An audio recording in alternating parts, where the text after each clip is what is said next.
Hi, this is going to be the staple demonstration. I know you guys don't have to do it for the competency, but I felt it should be seen prior to going into the operating room.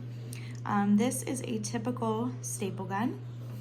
So as you can see, let me move these instruments out of the way for you. This is a typical staple gun. The staples come out here. This is going to be the trigger essentially that you're going to pull whenever you want to release the staples.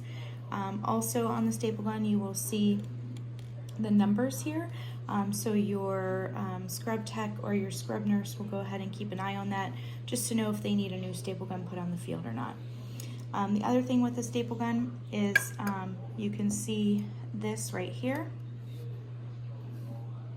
This is going to keep you central on the wound itself, on the incision. So you want to go ahead and make sure that this is lined up directly with the incision whenever you're doing the stapling to ensure that the staple is put in the proper position for tension. A couple other things with stapling. Typically you're going to have 2 pickups. But we're going to go ahead and have just 1 pickup today. I'm minus 1 given my pack, so I'm going to go ahead and substitute with a pair of hemostats. Usually it's a 2-person job. Typically what the individuals do is they go ahead and they will pick up, essentially using pickups, the edges of this incision that you're closing. You evert the edges, you pull them together. And then what the other person's going to do is going to go ahead and use that staple gun and put that staple right there. So staples put in. I'm going to go ahead and move down.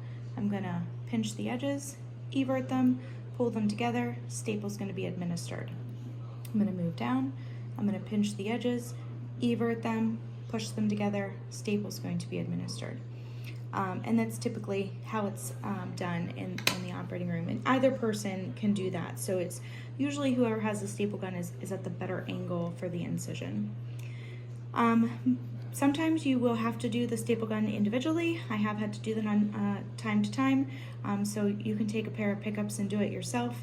In that case, sometimes I will go ahead and just take the incision and pull it across like this. And then I'm able to go ahead and staple individually.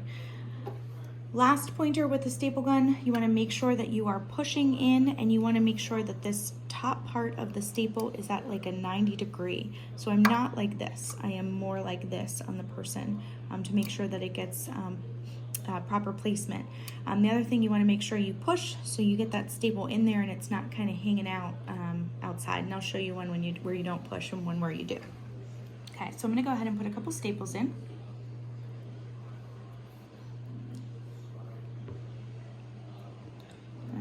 Pull over. I'm going to line up my arrow.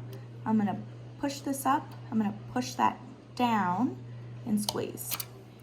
And there's my staple.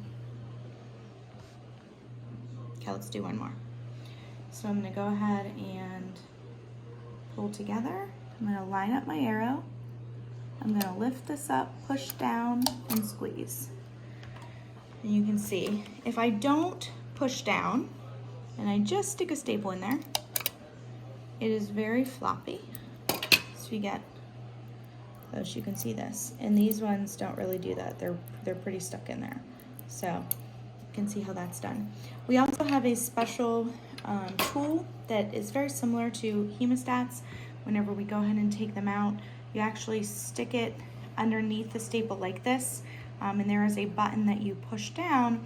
And what happens is this button then compresses the inside of the staple and then causes the staple legs essentially just to kind of come out the sides. So there's a special staple removal tool too that you guys can use.